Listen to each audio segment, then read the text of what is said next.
This is Jack Fletcher, Media Productions, reporting live and direct at Mr. Marcus Ellis's house in Worksop. How you doing? I'm doing sound, are you? Yeah, very well, thanks, mate. So, you just turned 16, and you had some glory a good couple of weeks ago. Do you just want to talk us through this achievement, the belt that you won? Fantastic achievement, by the way. Yeah, it were National Junior Championships. I went in at 70 kilo. I boxed Saturday and the Sunday at the Magna in Rotherham. The first fight, I won it. It was a comfortable win.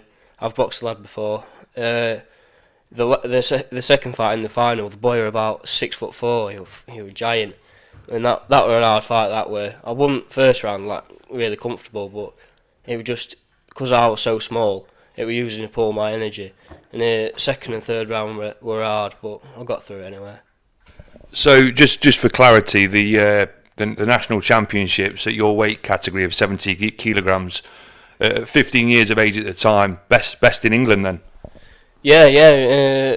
Done it at 12-year-old, 13, 14 and 15, I've won English title. So we were just having a little chat off sort of camera, myself, Marcus, and Marcus's dad as well.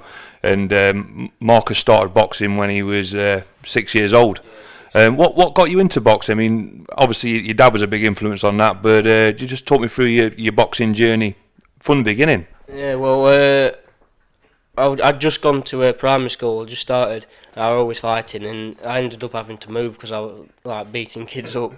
My dad's next door neighbour were Harry Watson, like growing up, and he took me to him, and he did like a bit of pads with me, moved me about, and he rang up Terry Lavin from Langold, and he just took me there, and I did some training with Terry for a few years, and then we moved to Manton. My dad and Harry set up a club in Manton. I was up till about 10-year-old, I boxed there, and then moved to Chesterfield till about 12, and then I've been at Huthwaite since about 12-year-old, yeah. So before you was boxing, when you was getting in trouble at school, beating all the kids up, was you losing fights then, or was you still winning fights? Nah, still winning. So obviously natural born fighter. You just turned 16. It's an exciting time for you. Your dad's very excited about the whole prospect of watching your career unfold over the next sort of 10, 15 years.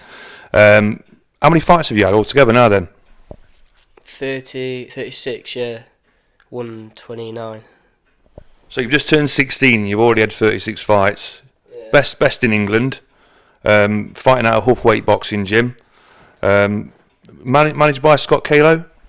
Not managed yet, like, as an amateur, you don't really have a manager. He tells me what to do and that, and advises me. But once I'm about 19, 20, about that sort of age, I think I'll turn pro with him then, and then he could be the manager then. So that's official. Scott Kalo will be your first manager. Yeah, definitely. That's brilliant. So just moving on then. So you've had all these fights. You've done fantastically well. You're at the top of your game as an amateur. 16. Over the course of the next sort of 6 to 12 months, I mean, what are your plans? I mean, have you got any fights lined up soon? I haven't got anything lined up soon, but in November, that's the CYPs. That's like an English title, but it's like we're different, like company or something like that. So I'll go in them, hopefully win them, and then I'll go in the youths. It's my first year as a youth. So that's 3 minutes as well instead of 2. So that I'll notice a difference with that. But in 12 months' time, I'd like to win both of them. Box for England a few times again, and maybe a few like club bouts and a few box cups. So how many medals have you won over the years? And in total, I mean, I've seen countless sort of trophies and stuff on the wall. So how many's that? I won the Monkstown when I was about 10. I've won the minors, I've won the schoolboys, I've won the juniors twice. I got a silver in the GB championships, but all my coaches said that. Still a great achievement. Yeah, but I'd rather have got gold, but all my coaches said that they thought I'd won it in that. But then I got a European bronze in Romania 2 years ago. So your dad feels that you can go all the way. Boxing's all you've ever known since the age of 6 years of age. You've won countless titles. You're best in England now. Sort of 12 months down the line, where can you see yourself? Still number one in England. Hopefully I'll be going to Europeans next year. And then that's it really. I just want to keep winning everything. Keep winning. Yeah. We had a little chat about mainstream boxing earlier on, and it's always good to speak to the local boxers about the big fights that are coming up. And we touched on Dave Allen and David Price. Yeah. We was having a bit of a debate on camera who would think would win.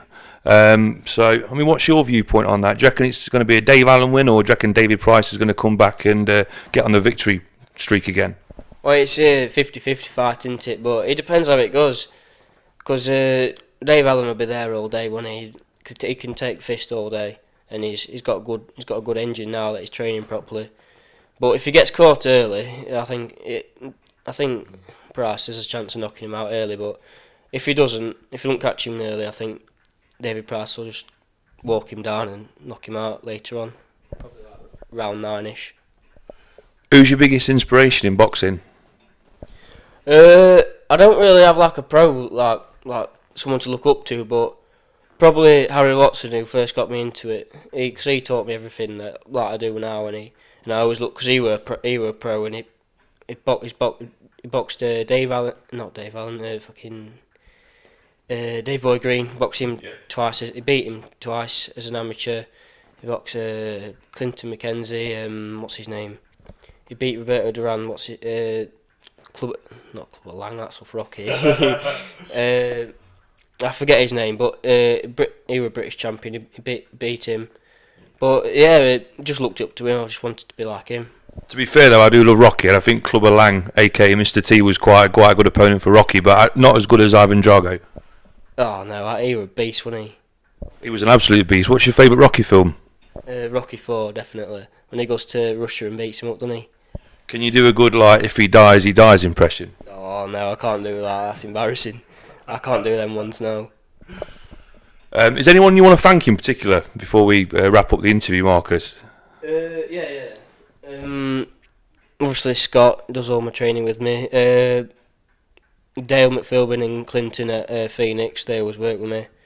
Harry Watson for getting it all started. My dad for spending all his time with me. And Terry Lavin, one of my first coaches, yeah. Lovely. Well, thanks for talking to Jack Fletcher Media Productions, Marcus, and you have a great day, pal. Thank you. Cheers.